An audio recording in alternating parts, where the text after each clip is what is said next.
Well, hello, dear friends. Thank you so much for joining us for our worship service sermon today.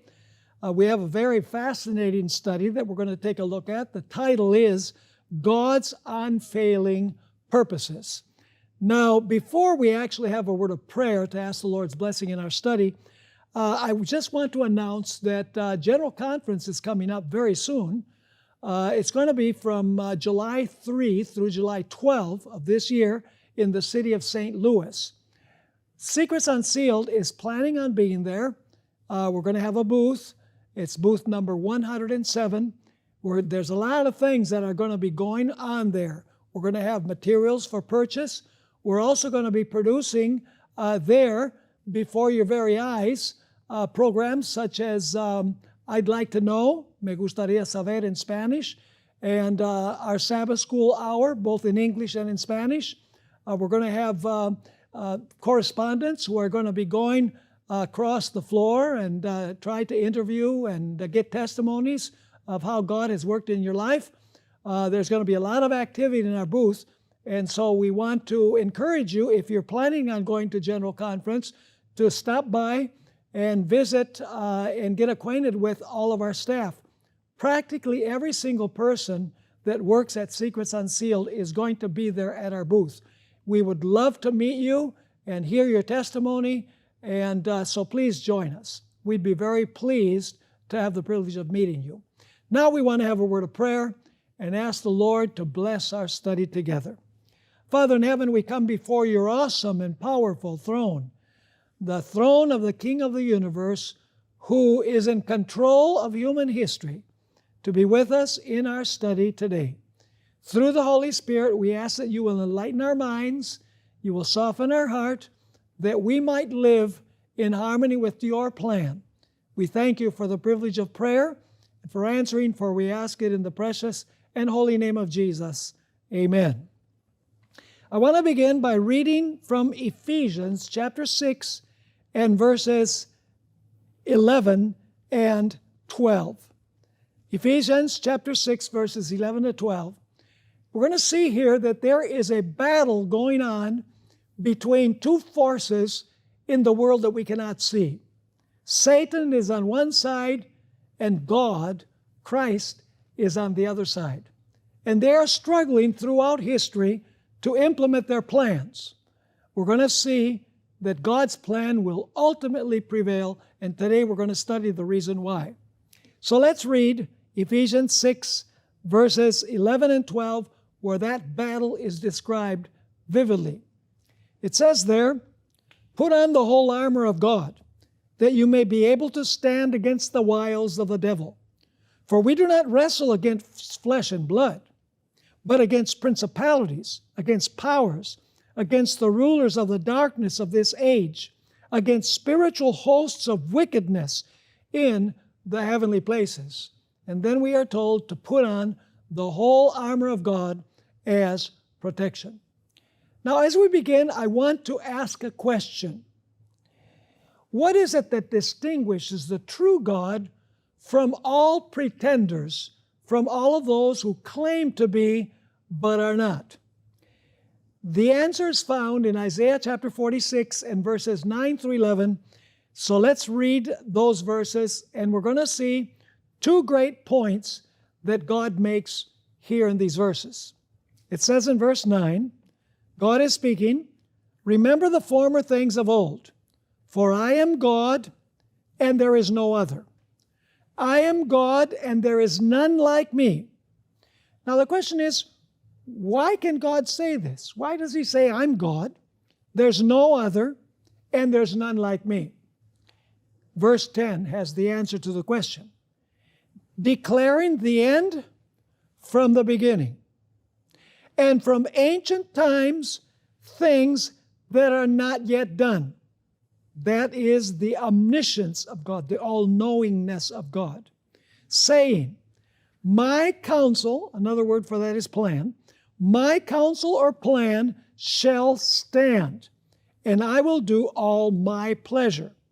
Calling a bird of prey from the east, the man who executes my counsel," that is my plan, "from a far country.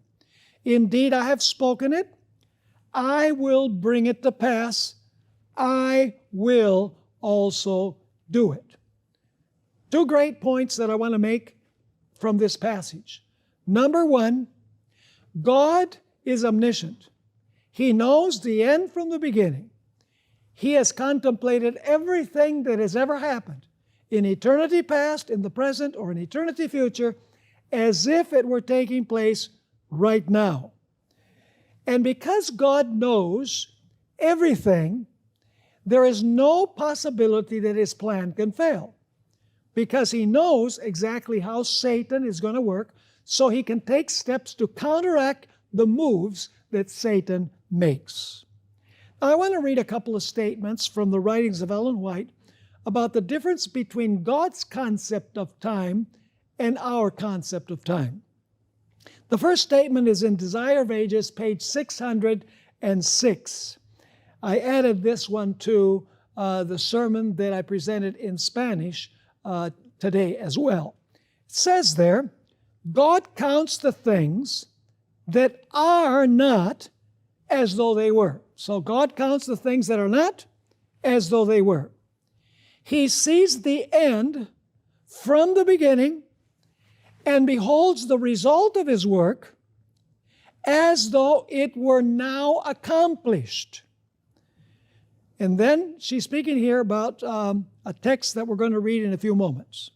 The precious dead, from Adam down to the last saint who dies, will hear the voice of the Son of God and will come forth from the grave to immortal life. God will be their God, and they will be His people. There will be a close and tender relationship between God and the risen saints. Now, notice she uses the future tense because she's speaking about our perspective of time. All these things will happen in the future. But now notice God's concept. This condition, which is anticipated in His purpose, God beholds as if it were already existing. The dead live unto Him. In other words, for God, the dead are no longer dead. The resurrection is a done deal, in other words, because God sees history in a panoramic view as if it's all taking place in the presence. That's the reason why He is called the I Am.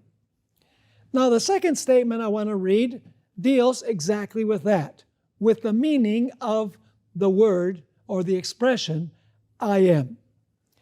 This is found from Manuscript Releases, Volume 14, pages 22 and 23. It's a quotation written by Ellen White. She's explaining what I am means. I am means an eternal presence. That's not our concept of time. She continues, the past, present, and future are alike to God. They're not alike to us. We distinguish past, present, and future. We look at history in segments. She continues, He, that is God, sees the most remote events of past history and the far distant future with as clear a vision as we do those things that are transpiring daily. An amazing statement. In other words, God sees everything as if it is happening before His eyes right now. Now, I want to read a passage that we find in the Gospel of Luke, chapter 20, verses 33. Actually, we'll start at verse 34. Verse 34 through verse 38, where here Jesus is speaking to the Sadducees who did not believe in the resurrection. And by the way, the quotation that I read from Desire of Ages 606, Ellen White is making her commentary about this passage in Luke 20, 34 through 38. Let me just give you a little bit of context here. The Sadducees came to Jesus. They did not believe in the resurrection, and they wanted to put Jesus between a rock and a hard place. And so they gave this ridiculous a scenario where 7 men marry the same woman. And they asked Jesus, who would be her husband of the 7 in the resurrection? They were actually making fun of the doctrine of the resurrection, and they wanted to get Jesus in a difficult situation. Now we're going to read the answer that Jesus gave. He gives 3 reasons why they're wrong. Number 1, they ignore the power of God. God is powerful. He's omnipotent. He can resurrect the dead. Number 2, they don't even understand the scriptures that they claim to believe in. You see, they only believe that the 5 books of Moses were fully inspired. They held the rest of the Old Testament to be of lesser value.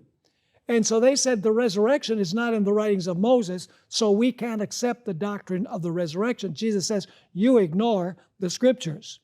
And the third reason is that in the kingdom to come, there is not going to be any marriage. So your example is worthless because there's not going to be any marriage in the coming kingdom, which means that none of the 7 brothers is going to be married to this woman.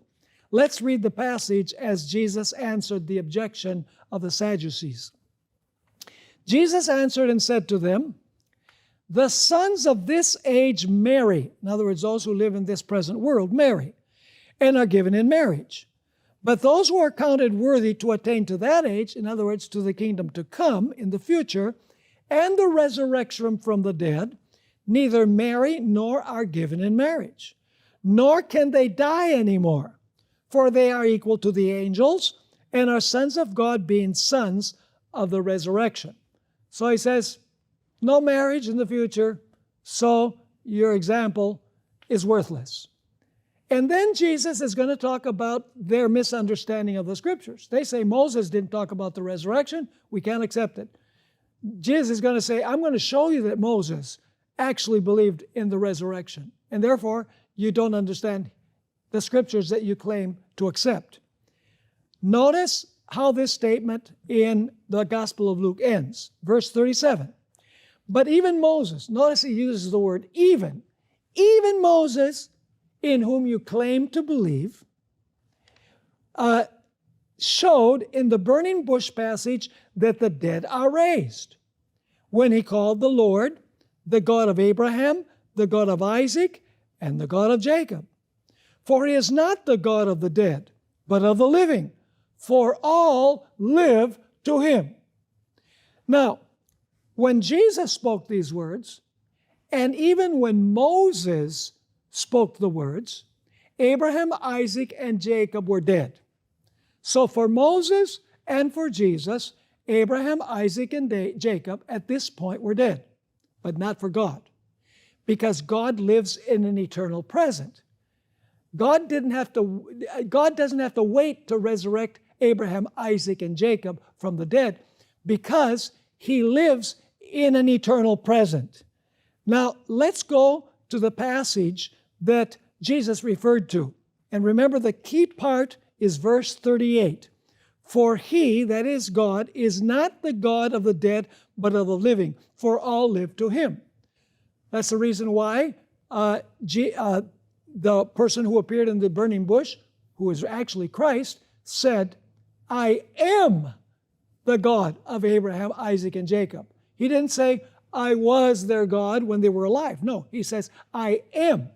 And of course, the verse ends by saying, all live to him. Now, let's go to the passage that Jesus referred to. Exodus 3, verse 6, and then we'll jump down to verses 13 and 14. Verse 6 says, moreover, he said, I am the God of your father, the God of Abraham, the God of Isaac, and the God of Jacob. Now remember, at this point, Abraham, Isaac, and Jacob are dead. But God is saying, I am their God. Let's continue reading here. It says, and Moses hid his face, for he was afraid to look upon God. Now let's jump down to verse 13. Then Moses said to God, indeed, when I come to the children of Israel and say to them, the God of your fathers has sent me to you, and they say to me, what is his name? What shall I say to them? And God said to Moses, I am who I am. And he said, "Thus you shall say to the children of Israel, I am has sent me to you." Notice God doesn't say I was. He didn't say I will be. He says I am. Because God lives in an eternal present. God does not look at the flow of time like we do, in segments, but rather as a present, continuous flow that He's seen transpiring at the very moment before His eyes. You see, God does not look at history and prophecy as what has happened and what will happen, but rather as a continual present flow. This is impossible for us human beings to fathom because we are not God. So, from our perspective, Abraham and Isaac and Jacob were already dead when God spoke to Moses and to Jesus, and Jesus spoke to the Sadducees. But for God, they were alive because He is the I am who lives in an eternal present. In other words, for us, the resurrection is a hope. But for Christ, for God the Father, it is already a done deal. He doesn't have to wait for Abraham, Isaac, and Jacob to resurrect because He sees that in the present flow of time. Now, we're going to take a story from the Old Testament to illustrate what we have just taken a look at. God, being in control of history, seeing everything that will transpire simultaneously at the same time. We're going to take a look at the story of Joseph. His life is a living illustration of someone who cooperated with God, who knows the end from the beginning, step by step. He did not understand God's methods, but he knew that God had a plan. So let's review some of the highlights of the life of Joseph. You know, Joseph was a good kid. He was not like his brothers. He had a good character. He was a nice boy. However, his brothers hated him primarily because his father gave him a coat of many colors, and especially because of the dreams that Joseph had, that his brothers and his father would come and bow before him. Those two dreams were the dream of the sun, moon, and stars bowing to Joseph, and 11 sheaves bowing to Joseph's sheaf. And so his brothers understood what the dreams meant. His brother said, "Are we going to come and are we going to bow before you? Don't you even think that that's going to happen." And so they hated him so much. God knew this from eternity.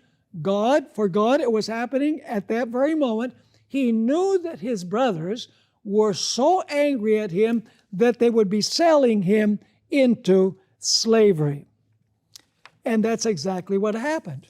His brothers, because of their hatred, sold Joseph into slavery. And so now, his brothers think those dreams are never going to be fulfilled. But let me tell you, when God reveals something in a dream, it's going to happen, because for him, basically, it has already happened. And so his brothers say, the dreams will not be fulfilled. And of course, the one behind his brothers is Satan. He's influencing the brothers to sell Joseph to Egypt. Now, at first, we're told that Joseph was terrified when he was on his way to Egypt with the Ishmaelites. In fact, Ellen White tells us that he could see the tents of his father in the distance. And he had a very dire foreboding of what was going to take place.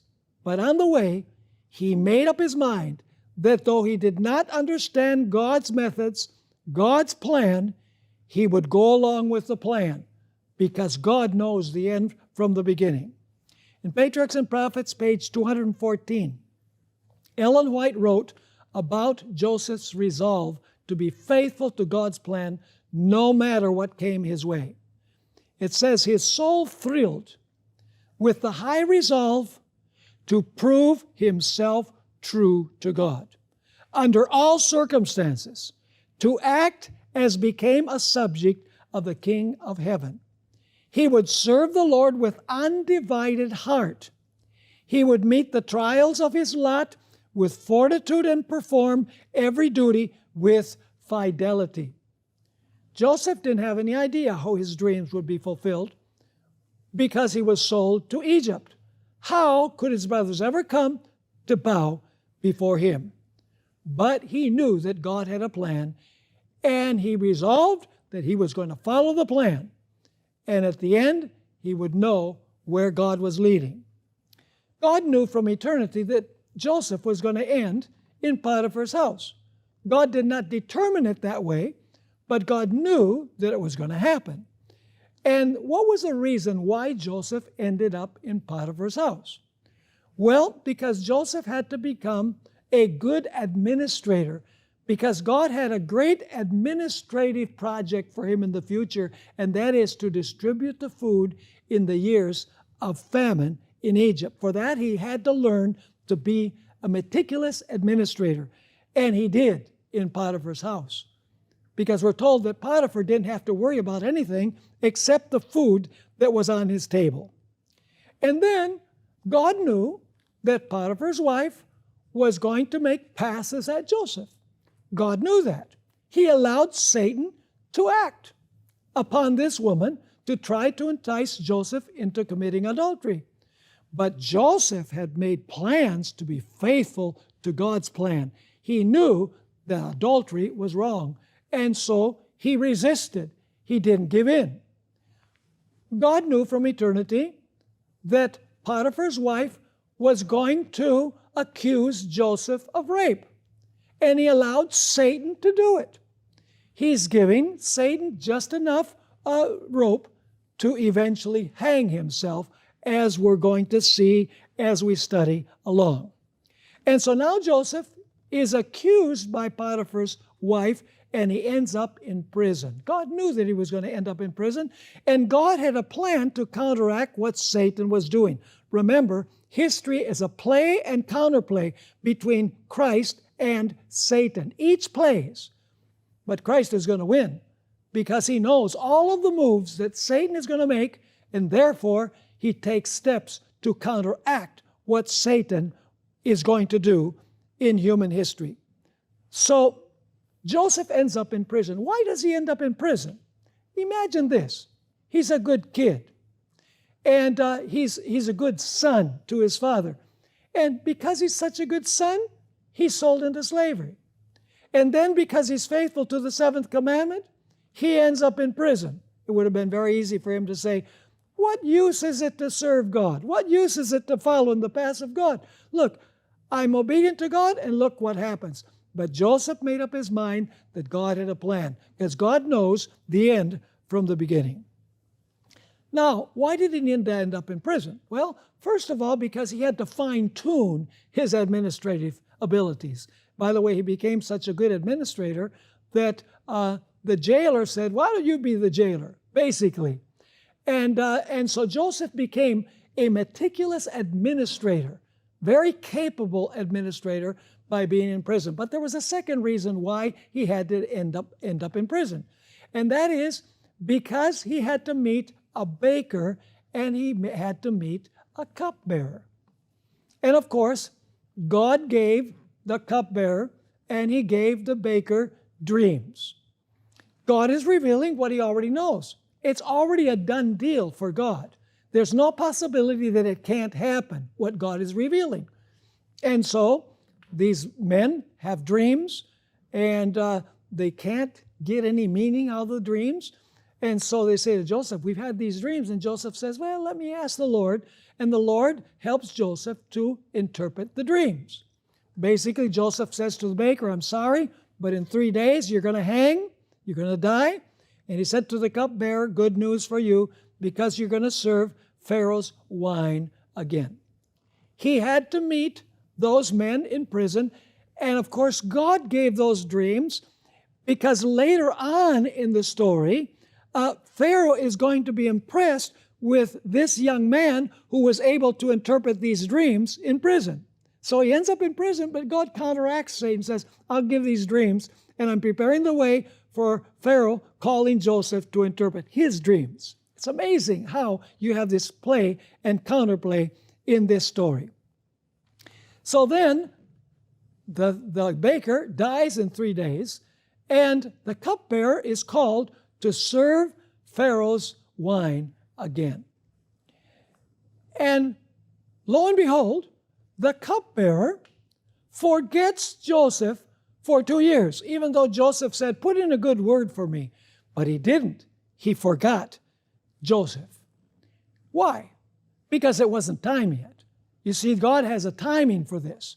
He allowed Joseph to stay in prison for another 2 years, and then after the 2 years, God jogs the memory of the cupbearer, and he says, it's time. It's time now to mention Joseph. And you know how the story transpires. God gives Pharaoh also 2 dreams. And basically the gist of the dreams is that there are going to be 7 years of glorious bounty, agricultural bounty in Egypt. And it's going to be followed by 7 years of severe famine. And that a preparation needs to be made during the 7 years of plenty for the 7 years of famine. Of course, Pharaoh doesn't understand his dreams.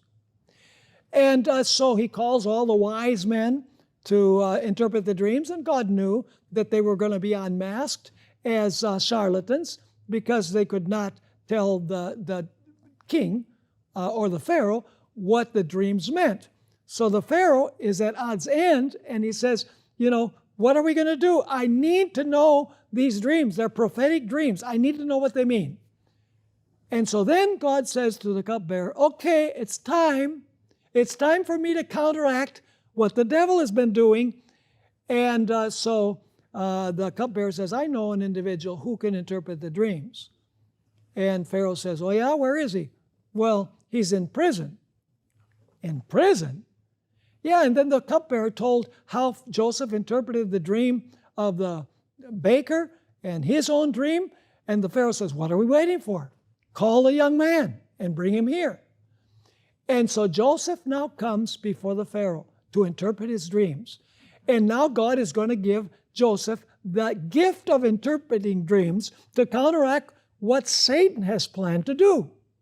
History is a play and counterplay. Satan is working at a great disadvantage because Satan has to guess why God is doing what he's doing, but God already knows from eternity past what Satan was going to do in the course of history. And so Joseph comes and he interprets the dreams of Pharaoh. And from a foreign slave and prisoner, Joseph becomes second in command in all of Egypt. He becomes, so to speak, the prime minister of Egypt. Things are looking up for Joseph. He's saying, I'm sure glad that I'm following God's plans, but my dreams have not yet been fulfilled. They have to be fulfilled. There's too much evidence that God already knows everything that's going to happen, so I can be sure that these dreams that I had at the beginning when I was at home are going to be fulfilled. But they haven't been fulfilled yet. Well, the story continues. 7 years of plenty. Joseph, with his administrative skills, gathers all the grain of Egypt, preparing for the years of famine. Then the years of famine come, a severe famine, not only in Egypt, but it reached all the way into Canaan. 2 years passed. Things were very serious in Canaan. Jacob said to his sons, we are all going to die of hunger, and our posterity is going to disappear. God promised a numerous posterity for Abraham, but it looks like it's not going to be fulfilled because we are suffering hunger. But I've heard that in Egypt there are provisions. So why don't you go down to Egypt and try and get some food so that our descendants live? And so his sons go down to Egypt. And of course, at this point, Joseph has grown up. He was probably around 18 years of age when he left home, but he's become older. He speaks perfect Egyptian, and also he's all dressed up with all of the regalia of that Pharaoh gave him, so they don't recognize him, that he's their brother. And the first thing that they do when they come before Joseph is bow before him. And now Joseph says, oh, God really has a sense of humor. Here, my dream is being fulfilled. Oh, but my father hasn't come to bow yet. So how am I to understand that my father hasn't come yet? Because my dream said my father also. So there's a part of the dream that has not yet been fulfilled. So now, did God know that Satan was going to cause a drought? Of course God knew that Satan was going to cause a drought. So God says, no problem. I'll give a dream two dreams to Pharaoh, that there's going to be plenty and there's going to be famine. And this way I'll counteract what Satan is doing and I'll save the holy race.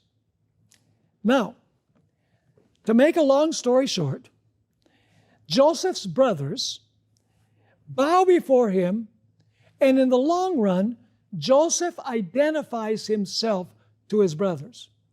And the story tells us that his brothers begin to cry. They say, oh, Joseph, we're so sorry that we did this to you. Please forgive us. And, maybe they're afraid that Joseph is going to get revenge for what they did to him. But Joseph 3 times says something very interesting. Let's go to Genesis chapter 45, verses 6 through 8. By the way, while you're looking for those verses, it was Satan's plan to wipe out the holy line of Abraham, Isaac, and Jacob, because at this point he already knew that the seed of Genesis 3:15 was going to be born, and he was going to crush his head. And he says, I'm going to nip this in the bud. I'm going to get rid of the entire race. A little later on, we're going to talk about the book of Esther. He tried to do the same thing there. So let's read Genesis 45, verses 6 through 8. Here Joseph is speaking to his brothers. But now, do not therefore be grieved or angry with yourselves, because you have sold me here. Now comes the first time. For God sent me before you to preserve life. First time. God sent me here to preserve life. Of course, God allowed the devil to do it. And so God is doing it by allowing the devil to do it. Now, it continues saying, for these 2 years the famine has been in the land, and there are still 5 years in which there will be neither plowing nor harvesting. Now comes the second time. And God sent me before you to preserve a posterity. Notice, to preserve the holy line from which the Messiah will come. God sent me before you to preserve a posterity for you in the earth, and to save your lives by a great deliverance. And now comes the third time. So now it was not you who sent me here, but God. And he has made me a father to Pharaoh, and Lord of all his house, and a ruler throughout all the land of Egypt. God knew that the brothers of Joseph would come to Egypt to get provisions, and that the story would continue as we have clearly revealed it. But there's something deeper here. There's something deeper than just saving Jacob and his family from starvation, and thus eliminating the holy line from which the Messiah would come. You see, God had given Abram a dream of a 400-year captivity. Let's read that dream that God gave to Abraham. It's found in Genesis chapter 15, and we will read verses 13 and 14. Genesis 15, verses 13 and 14. Then he said to Abram, know certainly that your descendants will be strangers in a land that is not theirs. But notice that God did not identify the land that was not theirs. That is a significant detail. Know certainly that your descendants will be strangers in a land that is not theirs, and will serve them, and they will afflict them 400 years. And also the nation whom they serve I will judge. Afterward they shall come out with great possessions. God is predicting a 400 years period of slavery before it happens. But for God, it was already a done deal that it was going to happen, because God lives in an eternal present. In other words, there was no possibility that the 400-year prophecy would not transpire exactly the way God said. Because for God, He didn't have to wait for it to happen. In His infinite mind, He sees everything as if it is happening at this very moment. So, it says in verse 14, and also the nation whom they serve I will judge. Afterward, they shall come out with great possessions. So, get the picture. God is telling Abram that his descendants are going to go to a land that is not theirs. In other words, they're going to leave Canaan for some place. God does not identify the place. And He says that they're going to be enslaved for 400 years, and after the 400 years, God is going to deliver them from slavery, and He's going to take them back to the promised land. He's going to take them back to Canaan.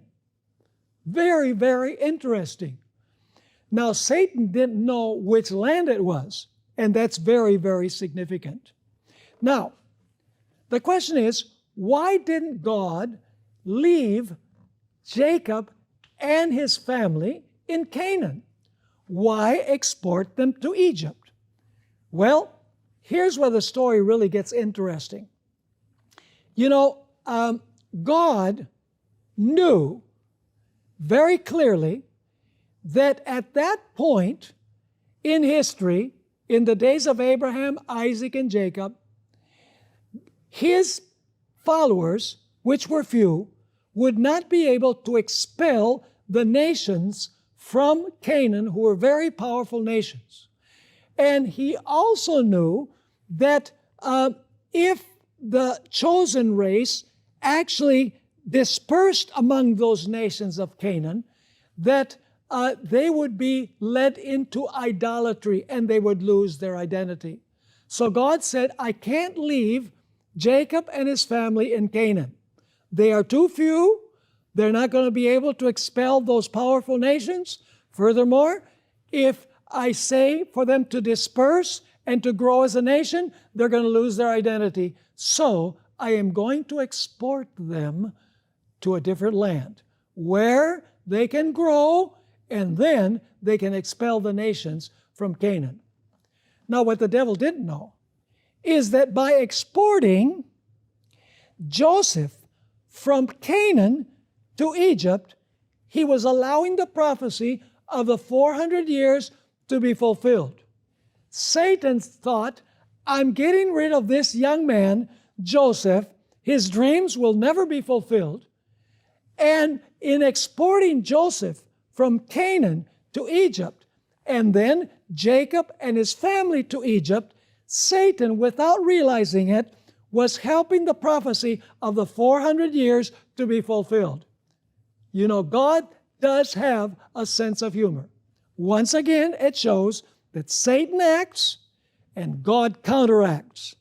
Satan has to guess how God is going to act, but God knows exactly how Satan is going to act, and he can take steps to counteract the blocks that Satan puts in the way. Now, there's another very interesting detail, and that is that Israel ended up in the land of Goshen in Egypt. The question is, why in Goshen?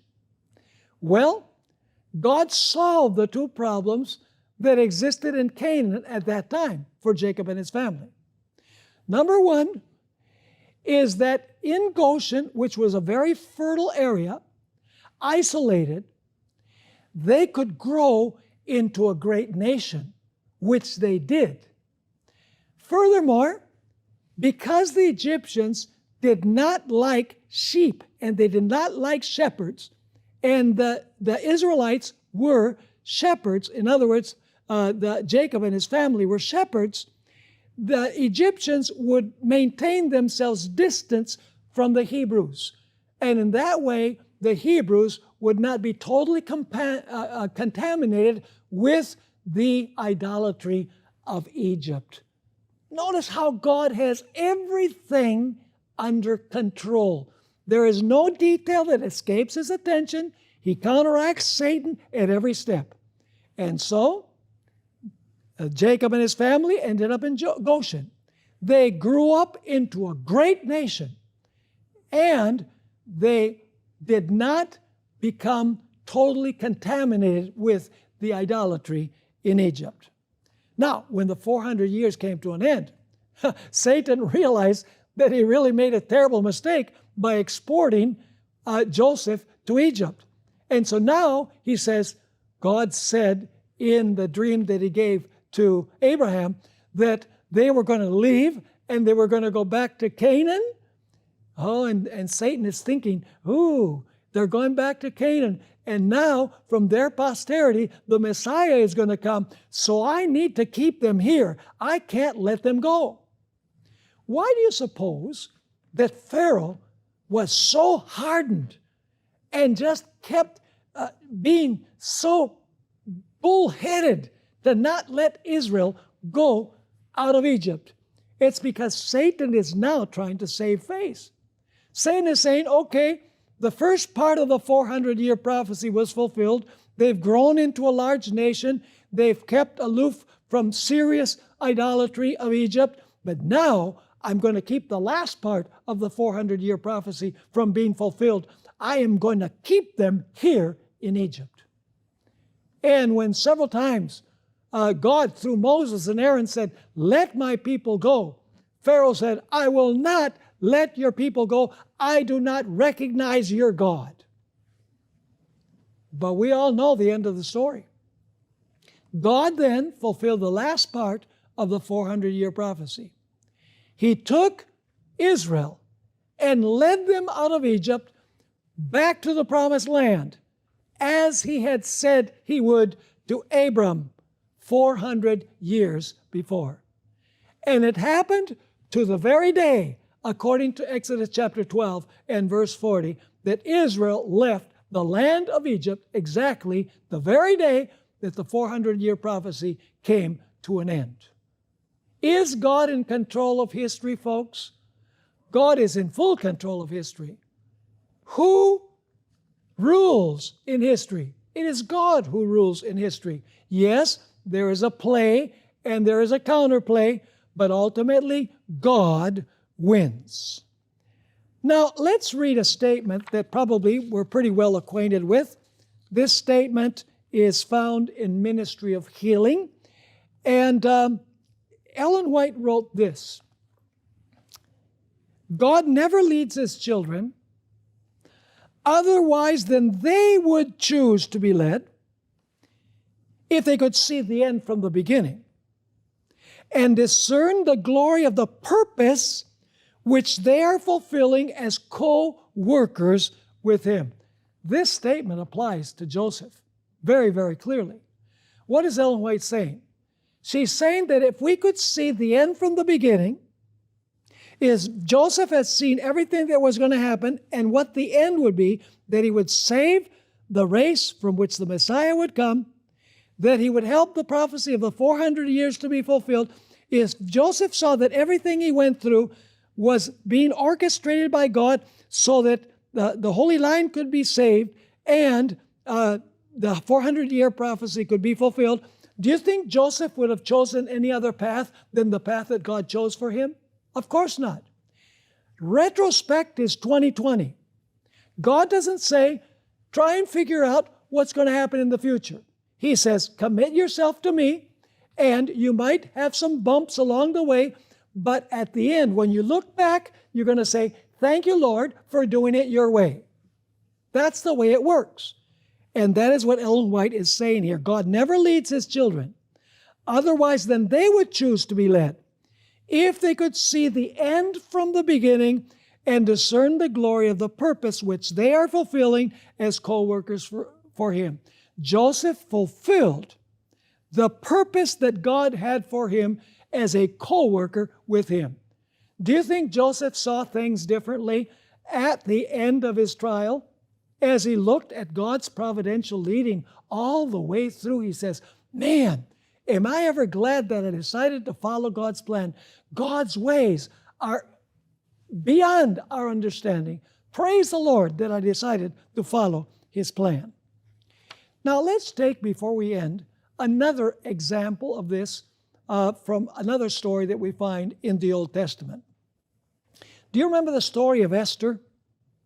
King Ahasuerus, influenced by Haman, had given a decree to destroy every Jew in the kingdom, like Satan had wanted to starve the Holy Line to death.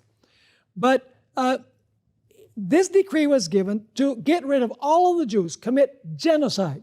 And of course, Satan is behind it. Ellen White wrote in Patriarchs and Prophets, page 601, Satan himself, the hidden instigator of the scheme, was trying to rid the earth of those who preserved the knowledge of the true God. And so Satan is making his move. Satan is saying, I'm going to commit genocide. I'm getting rid of the Holy Line from where the Messiah will come. But God says, oh, not so fast. Did God know that this was going to happen? Yes, it was as if it was happening right before his eyes, because God lives in an eternal present. He didn't have to wait until this happened, because it was going to happen exactly the way it did. God sees everything as if it's transpiring in panoramic view before him at any given moment. Now, what did God do to counteract what Satan had planned? Well, the answer is, he put Esther in the palace beforehand. See, God preempts. He puts Esther in the palace before this happens, because he knows that he's going to use Esther, and Esther will allow herself to be used. She will follow his purpose in order to deliver Israel from certain destruction. Let's go to Esther chapter 4, verses 13 and 14, where we find the gist of what we're looking at. Here, Mordecai and the people are going through a severe time of trouble, of mourning and weeping and crying out. Mordecai has torn his garments as a sign of abasement. And they're not certain about what's going to happen. So Mordecai now sends a message to Esther, the queen. They were relatives, by the way. And notice what Mordecai said to Esther. Verse 13 of Esther 4. Then Mordecai told them to answer Esther, do not think in your heart that you will escape the king's palace any more than all the other Jews. Don't think that because you're the queen, you're going to escape death. You're a Jew too. So it continues saying, for if you remain completely silent at this time, which God knew she wasn't. God knew she was going to cooperate with him. But if you remain completely silent at this time, relief and deliverance will arise for the Jews from another place, but you and your father's house will perish. All of us are important in fulfilling God's plan, but not indispensable. We are important in fulfilling God's plan, but we are not indispensable. If we don't go with God's plan, and God knows if we are going to or not, it's our decision whether we will or not. God knows if we will or we won't. And if we decide not to follow his plan, God will choose another way, but his plan will be fulfilled. Now, let's notice the last part of verse 14. I'm going to begin at the top of the verse again.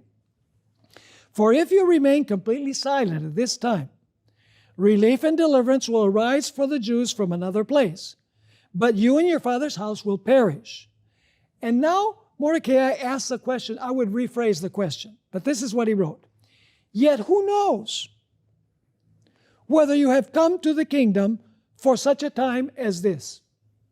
What he should have said is, you have come to the kingdom for such a time as this. Not who knows. Of course, we can't be too hard on Mordecai. They were under a death decree. But still, we know in hindsight that Esther was placed in the palace to deliver the Jews from genocide. Once again, this for God. God didn't have to wait till it happened. God lives in an eternal present. He is the I am. He sees this as if it is transpiring right before his eyes, just as the resurrection of Abraham, Isaac, and Jacob at the end of time. God doesn't have to wait for it to happen. God in panoramic view sees it. It is absolutely certain that it is going to happen exactly like it is in his eternal mind.